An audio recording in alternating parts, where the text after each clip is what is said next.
Thank you, Brenda, and the rest of the GA team for allowing me to present to you guys today.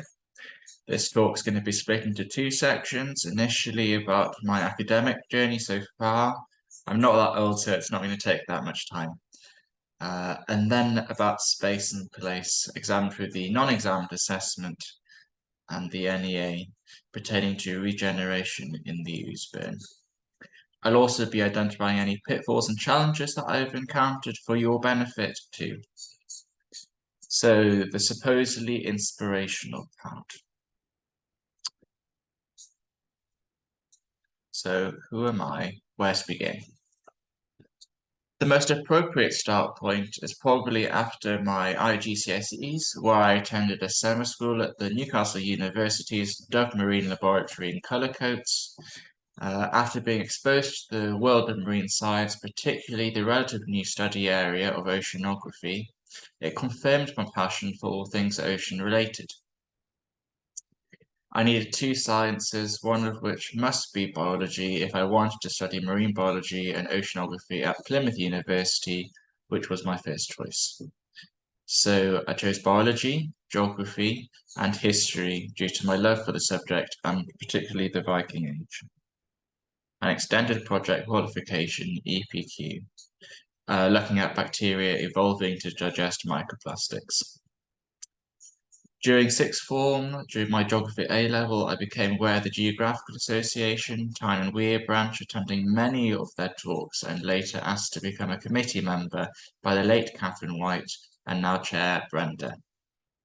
This has proved very beneficial for my academic studies as I could incorporate this information from the talks into my own geography work.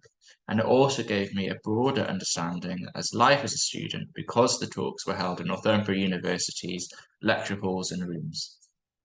Skipping forward, whilst at Plymouth University, I wanted to gain as much experience as possible.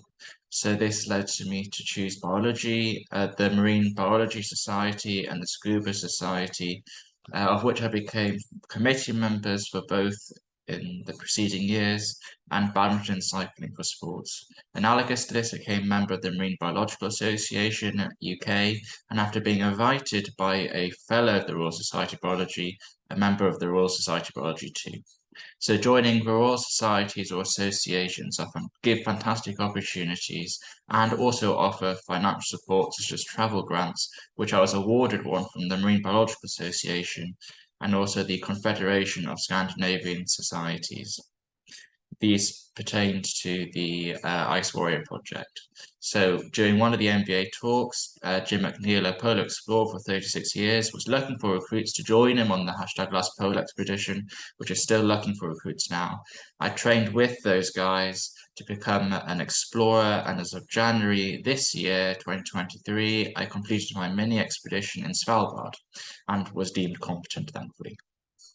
Through this, I ended up on BBC Look North, BBC Breakfast, and BBC London as a team call from Svalbard. And yeah, we do get 4G up there. I also recorded 2 podcasts on this subject, Plymouth Beneath the Surface and Mark My Words. So joining associations and societies help within the realms of extracurricular activities. The university offered me the opportunity to take a placement year, but I needed to do more than just train to become a polar explorer. So this led me to the University of Galway, once more entering an area of science I knew very little about and mainly got negative attention from the media. You probably guessed it, it's aquaculture.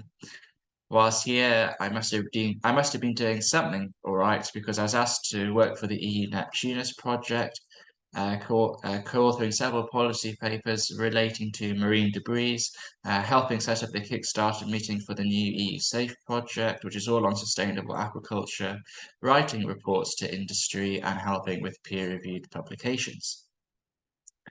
I left that placement year with a newfound respect for aquaculture and its sustainability.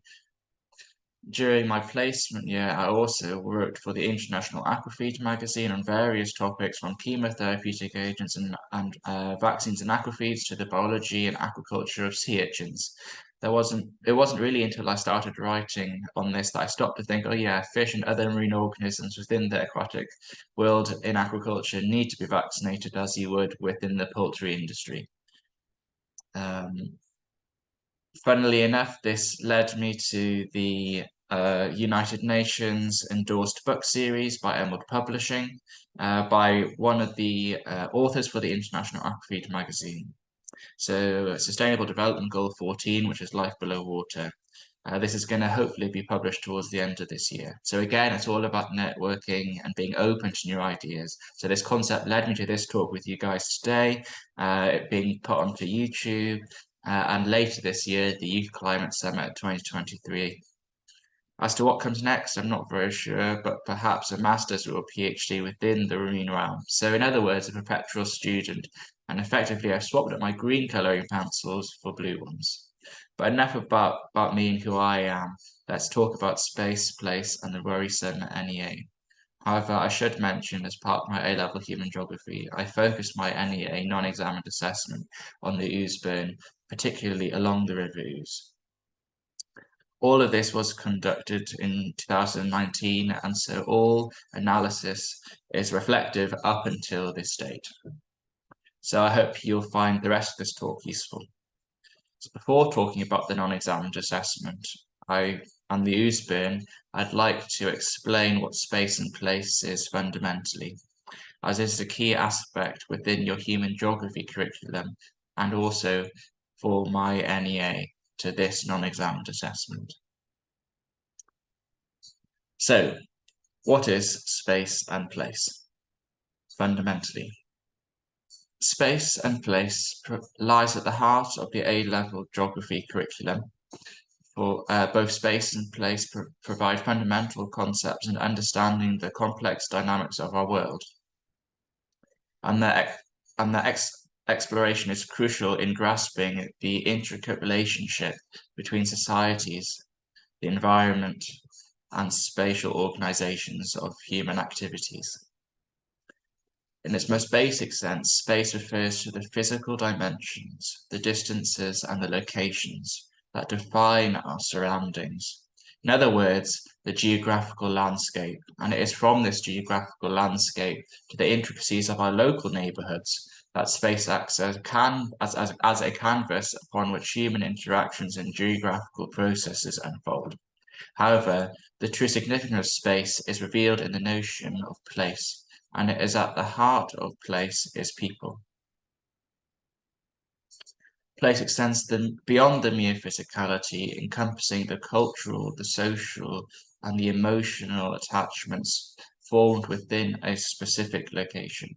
It's places where we experience that sense of belonging. It's where memories are created and where identities are shaped. It's the tapestry of stories and traditions and practices woven into the fabrics of a community or a region. So in other words, it's this idea of live, work, and play. And we'll be hearing more about this later on in this talk. The multifaceted nature of space and place explores the ways in which we interpret and influence how we how we visualize an area, and that all of us make up this idea of space and place. We all affect it. Through your studies, you'll start to understand the dynamics of urban and rural spaces and the impacts of global organization and the power dynamics embedded within spaces of privilege and those of marginalization. I think this image of Dubai illustrates from a pre to a post-oil discovery what may come next as we strive to become a more sustainable world. Our examination of space and place allows us to understand, us being the scientists, the scientific body and geographers, the complexities of spatial patterns and processes. We learn how to build environments such as cities and towns, and how this would influence social interactions, the economic activities, and the distribution of wealth and resources. Space and place allow geographers and scientists to explore how cultural landscapes shape our perception of a space and place, and it gives rise to distinct cultural identities and languages and dialects and customs. Furthermore, it sheds light on the human activities and the impacts this has on space and place. Space and place provide the ability to analyse the consequences of rapid urbanisation, industrialisation, and the exploration and exploitation of natural resources. It provides a fantastic example of this is the Ouseburn, particularly along the River Ouse.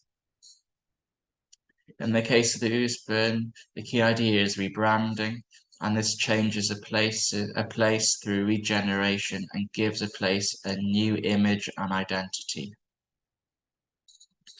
So the concept of space and place allows us to create a new area and prevent degradation, reduce climate change, and help with the inequitable distribution of wealth and resources between peoples. And it's through understanding these dynamics that gives us, scientists and geographers, the knowledge and tools necessary to walk towards a sustainable and just future. Okay. Now that you understand the fundamentals of space and place, I turn to my non-examined assessment, and it is vital to understand my marking criteria, as you may be under a different exam board, or if you are under OCR, things may have changed since I completed mine. I hope to give you inspiration and guidance through the pitfalls I came across and what I would have done differently if I was to do it again now. So these were the criteria given to me by the OCR exam board. So in summary, individually develop your question and incorporate primary and secondary data you conducted to conduct your study. Address your statement and use effective conceptualization, analysis, and conclusions drawn upon. So where's the Ouseburn? The Ouseburn is situated in Newcastle upon Tyne. It borders Monument, South Jesmond, Heaton, Byker, and across the Tyne, the river, is Gateshead. I think one of the most important things to think about fundamentally is where you're going to base your non-examined assessment. Is it going to be human-related or physical? So I chose to study the Ouseburn, and why? Because it's close to where I live, so it's easy to access, but it's an area that has much human and physical interpretation in our study over a longer period of time. And this area is a good case study to understand regeneration of place and placemaking due to its local demographic makeup through transient student body living, the young professionals and families. Don't forget the small and large business local development plans within the humanities, the arts, the musics, and the foods. Okay, so to break this down, as you may be aware, you have to break your question into sub-questions. So the aim, my investigation aims to discover how regeneration has affected people within the environment and the environment around them. And I've broken this down to 3 sub-questions. So question 1 tackles the extent of change on people and business, allowing for determination over whether this has been a positive net change overall. So question 2 highlights and strengthens sub-question 1 in regards to regeneration schemes being a positive to the local area, as indicated by residents and businesses. And so question 3 focuses on the environmental aspects, which is equally as important to the area's regeneration, as it has been proven that green spaces are preferred and people feel more relaxed in environmentally friendly and greener outdoor spaces. So to provide some local historical context and demographic makeup to the Ouseburn, the Ouseburn is constantly undergoing regeneration. Historically, the region has been susceptible to pollution due to poor practices, agricultural techniques, the Industrial Revolution, and the construction of coal mines and landfill sites. Mass urbanisation due to Industrial Revolution has caused overcrowding, and after its decline has left the Ouseburn Valley degraded in the middle of Newcastle. Over the years, this has had environmental impacts on the ecology of the land, affecting the flora and the fauna within this area. New development over the years has caused a new take on land use, and the urban regeneration has involved rejuvenating rundown areas and towns and cities to improve the environment and economic and social conditions for those living within this area. And this is most evident within the Ouseburn, affecting the way they live, work, play, and learn, which is the Ouseburn's Trust motto. Brief photography is a very powerful tool that you can use, and it will get you into the band 3 marking criteria as long as you can interpret the photos and images correctly. The image you can see from 1961 to almost present day can show you how regeneration has happened and how it's changed dramatically over the years through the addition of the metro bridge. In the background, further high-rise buildings indicating the city's expansion both upwards and outwards. To compare the two photos from 1961 to almost present day, you can see the metro bridge has been added. You can see the previous houses have now been demolished, and you can see this has been developed into green spaces. You can see behind the Ouseburn viaduct more greenery, trees, and rewilding schemes that have taken place. You can see the River Ouse and how it's been slightly narrowed and cleaned, and this also has been placed underneath the path. So this has created further walkways in the area. You can see it's converted the road into a walkway. So this area has gone under significant regeneration under a short period of time when concerning the whole of the Ouseburn's regeneration schemes in total, as you'll see with the next slide. Ouseburn through time. The way in which this has been achieved is through rebranding. Rebranding is the redevelopment of a place to gain a new identity or image.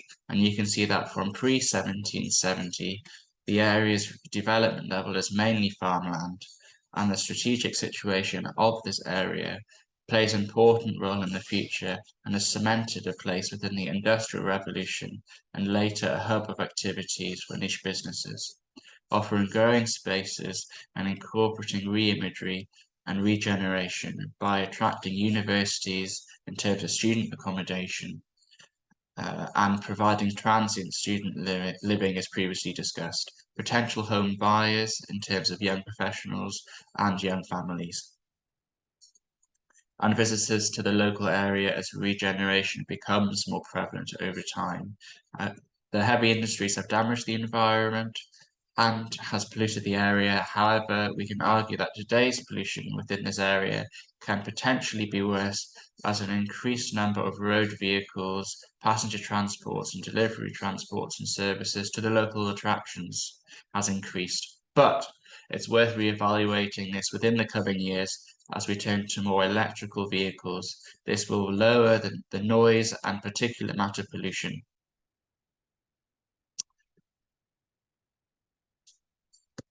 So here's a land use survey that I have created. Subsequent environmental regeneration within the area at the time has significantly reduced pollution levels and later the surrounding environment. The local authorities and residents and businesses work to balance their carbon emission offset with the plantation of more trees, sustainable buildings such as the Ouseburn Mailings, the Ouseburn Farm Charity and the Stepney Bank Stables. This promotion of greenery and looking after animals and the farm for fresh fruit and vegetables provides the locals and tourists with a way of understanding the local environment. The Ouseburn Trust also provides litter picks on a Saturday. So again, this gives the idea of looking after the environment and teaching people about the environment at the same time to be aware of how they can affect the place that they live or visit. The Ouseburn demographic is transient throughout the years as student residents take up most of the living space, meaning full-time locals find it hard at some points of the year to enjoy the nightlife and successful regeneration schemes. The area's most dominant age range reflects this, with an age band between 18 and 25, which makes up 50% of the local population according to the 2011 census. A new census has occurred recently, so go and check that, it might be different. So this figure interprets my idea of risk to value, value being outcome. So these are my methods used, and this is what I interpret it through hindsight. So things like rephotography, land use, environmental parameters such as noise, particulate matter, and water pollution are something that you can collect yourself. So there's less risk attached to that because you're not relying on others to collect this data. In regards to questionnaires, you can see the maximum tolerable risk for the locals is beyond this, but not for businesses. And this is because when trying to engage with businesses, they usually have an email specified to contact them, or you can walk in and speak to them further about the issues. When it comes to locals, you may not have the mailings list for them, and it's going to be a lot harder to connect to each person individually. In regards to the Ouseburn Trust does have a mailing list for locals. However, you must time this appropriately as they may have their own surveys and studies ongoing, and this was the case for mine. So they didn't want to hand out my survey because they didn't want to bombard the locals with too much within a short period of time. So how did I go about answering my question with the collection of primary and secondary data? My data collection methods for the primary data were split into two, and this was a hue and is representative of the Ouseburn Valley, not the entire ward area. So this diagram represents my interpretation. And so it was split into two focuses: the human focus through questionnaires split into locals and businesses, interviews to businesses, but I probably should have done another one for locals to help with the questionnaires for locals, land use surveys, photography and rephotography. Also for the environment with the environmental focus, which is the other half, for water samples, noise pollution and air pollution.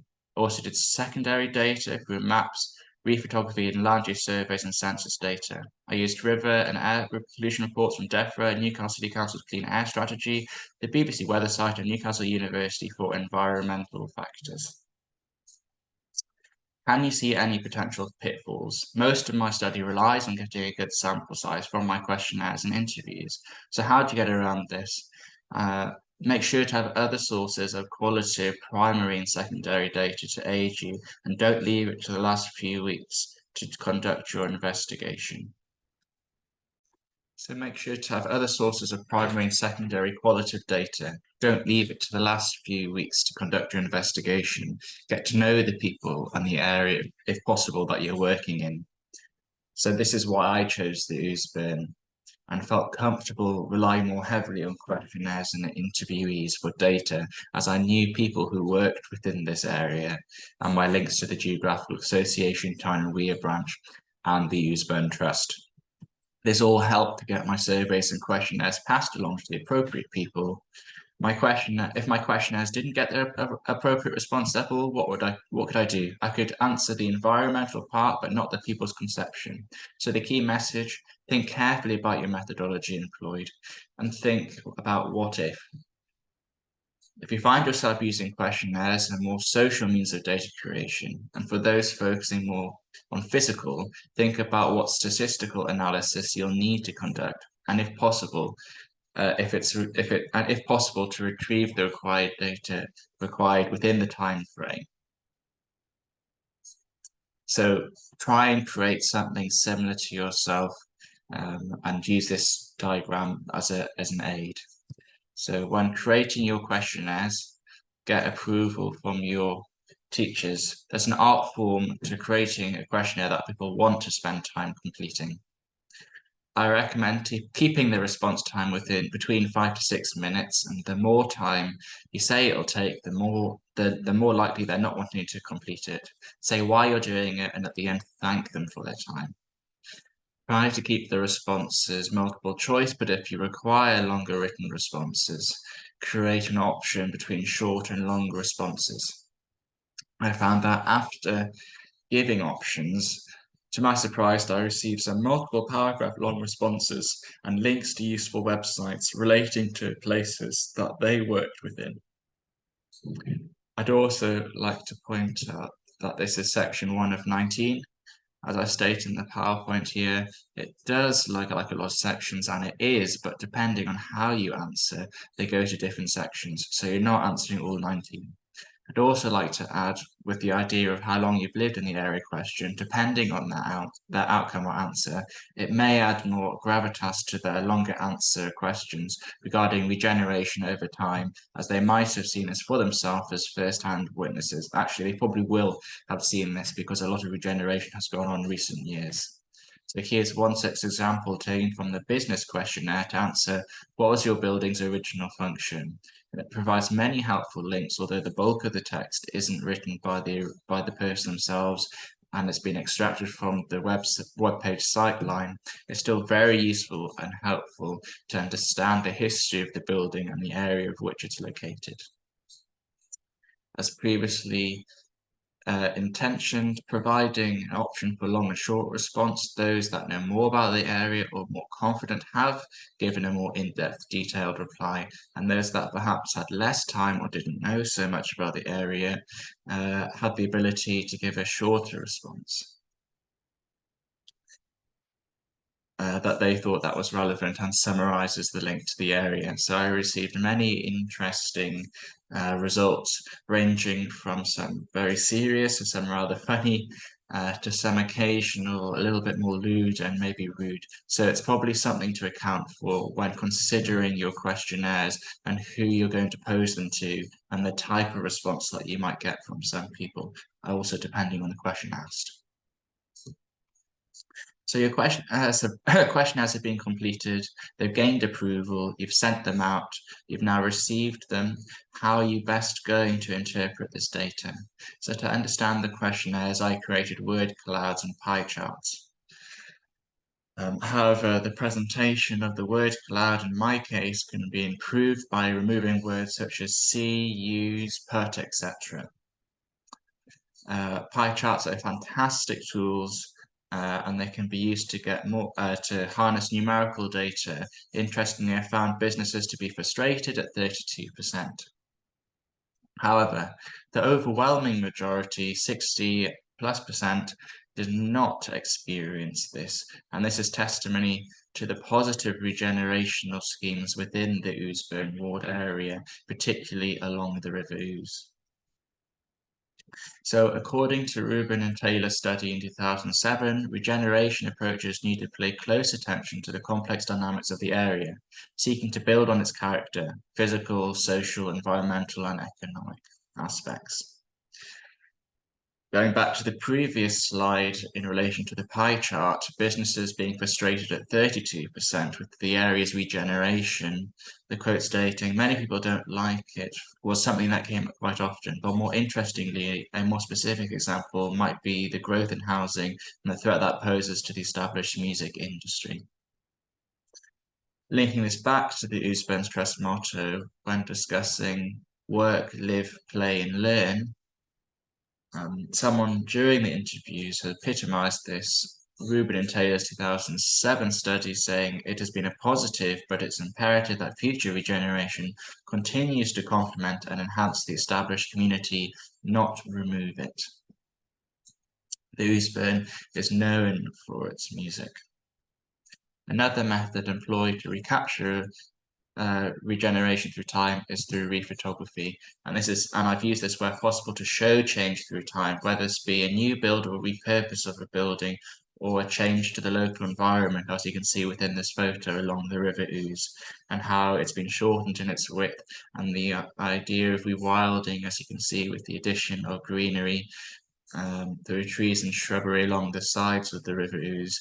You can also see that the then factories have either remained or have been removed and new buildings have been erected, set further back from the river's edge, allowing for walkways. It's worth mentioning that this is not the best example of rephotography, and future examples in this PowerPoint display this much better. This is a much better example of rephotography.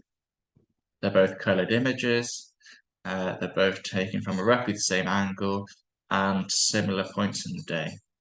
Perhaps the most recent example of change is the shift from the Tolly Tray Arch 2 in 2022 October to the now Billy Bootleggers in 2023.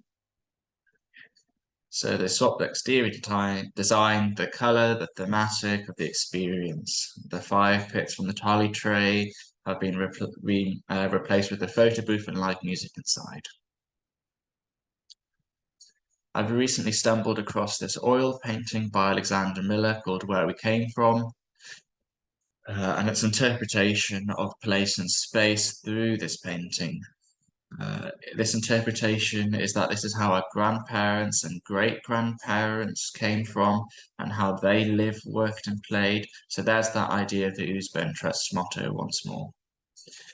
And this is quite a far cry from today's home, and in his words, quotes, first world problems. Perhaps take your time to contact your grandparents or great-grandparents and how they experienced work, live, play and learn within their own urban or rural environments. Here's another example of rephotography compared to the previous slide of the 1960s. The photo to the left here, I've tried to get to the same vantage point as the original 1960s photographer, but you can see from my view, it's just branches and greenery, whereas the original view, you could see the arch, and within that, the houses, the river. You can see a significant change along the river Ouse and the idea of space and place making from the 1960s to present day. I decided to go further down using the path to take a photo upwards to where the original photo and where we took the photo from. You can see significant rewilding projects with the addition of trees and shrubbery and leaving this to nature. You can also see the addition of the paths there and the slight covering of the river to allow for the path that goes off to the left. Okay, so unlike answering the more human aspects of the question or questions you might have, sometimes the environmental data collection can be just as hard, if not harder. Depending on how expensive the equipment might be and how much access you have. So you may have to find cheaper alternative methods to getting similar results. If you require water samples, find a safe place to do so, and the best retrieval methods if you need to conduct a laboratory analysis after collection, which is something that I had to do. For noise pollution, you can use the apps on your phone, such as Decibel X and Decibel Meter, which are free, and I use these. And Apple Watch, I think, can also do this as well. If you have access to a decibel sound meter, then use that, but it may be expensive. It's good scientific practice to give the date, the time, location, and model used of your equipment. Similar thing can be said for the water sampling, but it was expensive, so I didn't have it. Okay, so I took my own initiative here. As particulate matter readers were expensive and our school didn't have access to these. So my way around this situation was to create my own using X-Ron paper plates, Vaseline string, duct tape, and a Sharpie. And these were left out within my study area for 48 hours because it was rather windy and rainy during this time frame. So think about where your study is located. Mine was located along the Ouseburn, along the River Ouse. And there's lots of bars and clubs there. And so in the evenings, you're going to get intoxicated people. So think about where you're going to place them. I place them higher up, so out of sight. So there's the idea of out of sight, out of mind. So less likely to be tampered with. And I mainly relied on secondary data for my analysis because of my limited availability and funds. This method acted as a nice guide and it was useful, but it wasn't valid for comparative investigation because the data wasn't transformed into anything meaning sort of numerical. If you use equipment, state it in your methods section, what it is that you used. Remember to state the date, the time and location. And again, this is just good scientific practice and is needed for the study. So to summarize my total findings, overall, generation in the Ouseburn has brought about a positive environmental change due to more green spaces. It's caused an increase in positivity within the community and provides an excellent example of peer peer learning regeneration schemes, which is the main scheme used within the Ouseburn, and how it can work within a practical sense. So to summarize, exploring space and place in A-level human geography opens our eyes to the intricate connections between people, societies, and their environment. There are many ways in collecting information for your NEA, but think about which method or methods are best for you. Think about how you're going to collect the data needed and how best to visualize and interpret your data. Is it through pie charts, bar graphs, word clouds, heat maps? And where can I support my findings with secondary data? The Natural Environmental Research Council, NERC, university reports, NGOs, weather apps, the Geographical Association, Tyne and Weir branch. We've got lots of information on the YouTube channel, the Royal Geographic Society, and the Field Studies Council. Specifically relating to the Ouseburn, you have the census that you can look at up to 1901. Thank you very much for your time. I wish everyone the best of luck doing their NEA.